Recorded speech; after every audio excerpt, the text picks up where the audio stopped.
Mas à meia-noite ouviu-se um clamor: eis aí o esposo. Bom, no capítulo 25 do Evangelho do Senhor Jesus Cristo, segundo escreveu Mateus, trata-se de uma parábola muito interessante, que é a parábola das 10 virgens, das 5 prudentes e das 5 loucas.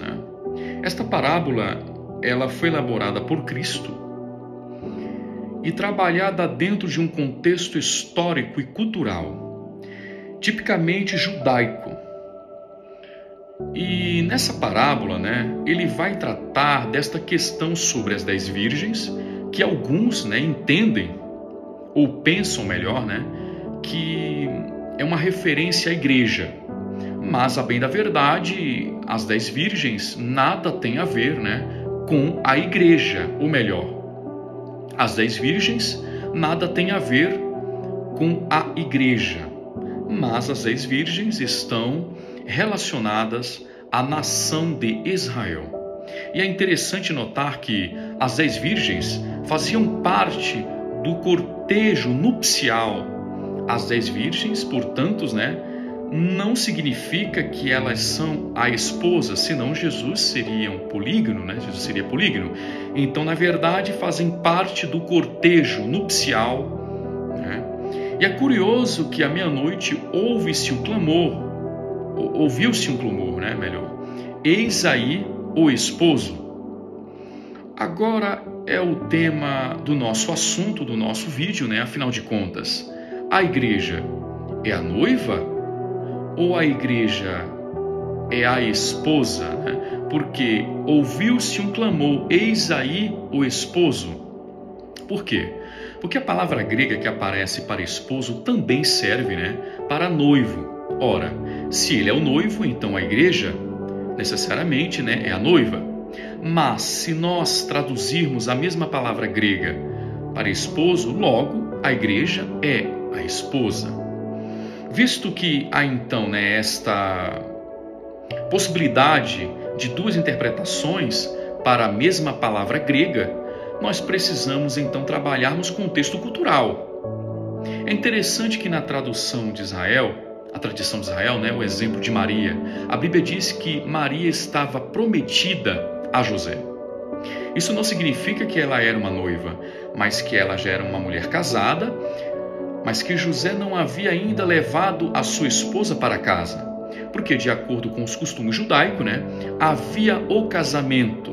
O casamento primeiro acontecia com um documento chamado Ketubá.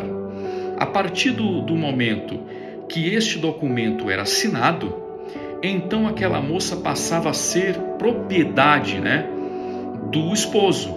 Ela passava a ser esposa e não uma noiva. E aí havia as cláusulas do contrato do Ketubá, e um deles chamava-se Elisim.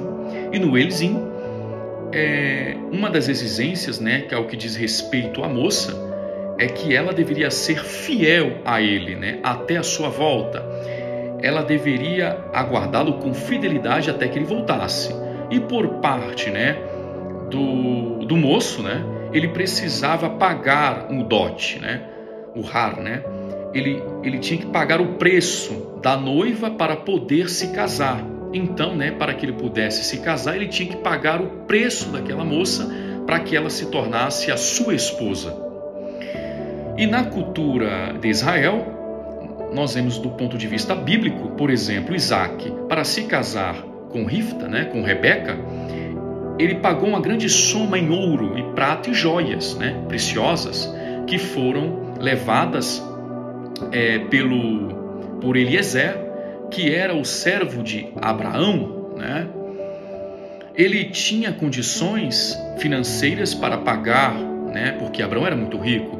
Mas quando nós vemos, por exemplo, no caso de Jacó, para poder se casar com Raquel, ele não tinha dote, ele não tinha ouro, ele não tinha prata, Então, qual foi a condição que Labão impôs para ele? Ele deveria trabalhar 7 anos, Só que ele trabalhando 7 anos, no final desses 7 anos, ao invés de dar Raquel para Jacó, ele deu Lear, né? Ou Lia. Olha que curioso.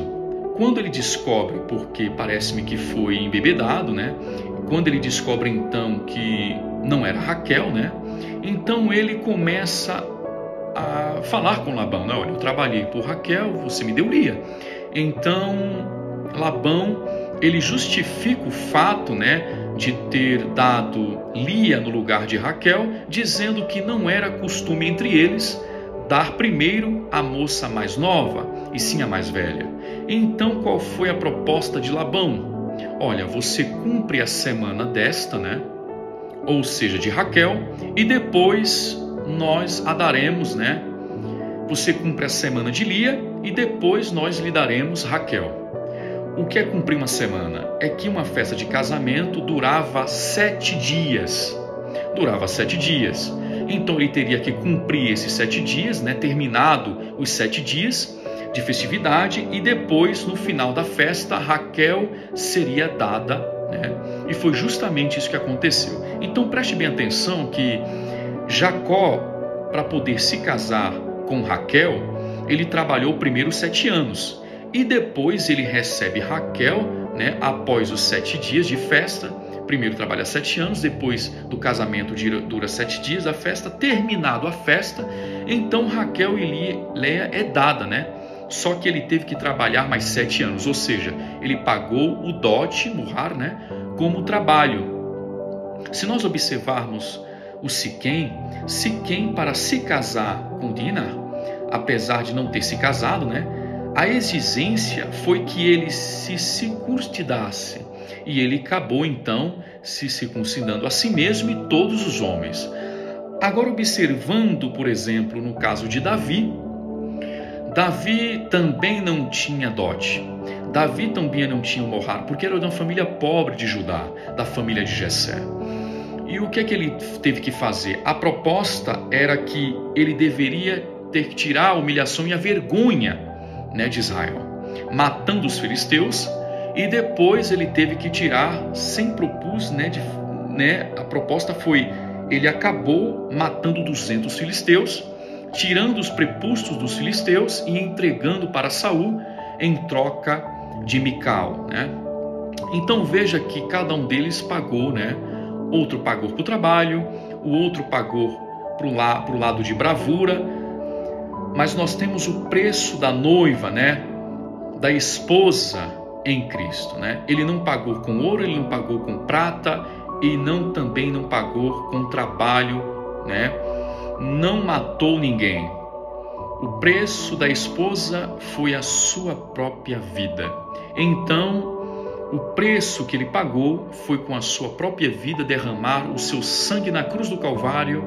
Portanto, a partir do momento que ele assinou o contrato, a Quitubar, que ele assina com seu sangue e ele dá sua vida em favor da igreja, ela se torna sua esposa, e assim como a moça se tornava esposa na cultura judaica, e o noivo só viria buscar depois para levar para sua morada, Jesus também assinou a Quitubar, marcou o contrato, assinou, pagou o dote, e ele prometeu voltar e buscar a sua esposa.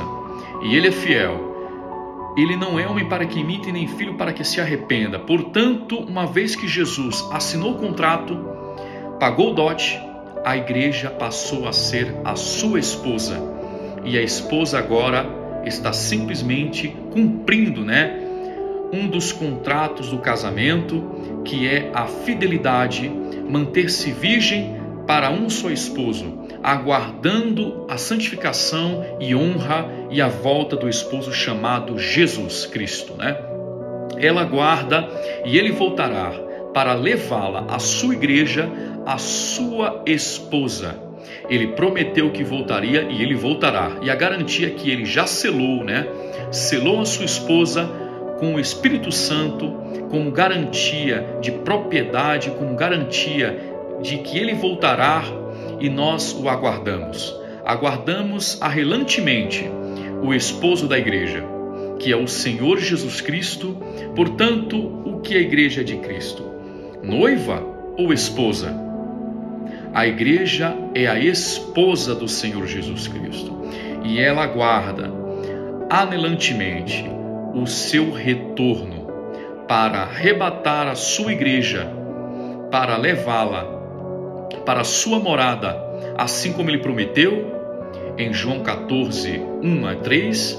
Não se turbe o vosso coração, credes em Deus, credes também em mim. Na casa de meu Pai também há muitas moradas. Se não fosse, eu não teria vos dito, vou-os preparar lugar.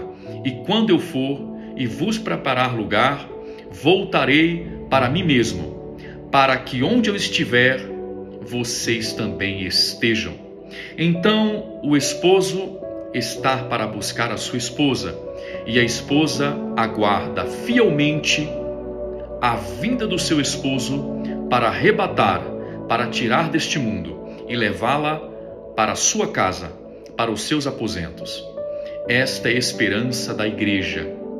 Os mortos ressuscitarão, os vivos serão transformados e serão levados para as nuvens, ao encontro do esposo nos ares, e assim estaremos para sempre com o nosso Senhor Jesus. Se você tem essa esperança, a Bíblia diz: mantenha-se puro, assim como Ele é puro, porque em breve o veremos face a face. Espero eu ter ajudado você neste estudo bíblico. Que Deus abençoe.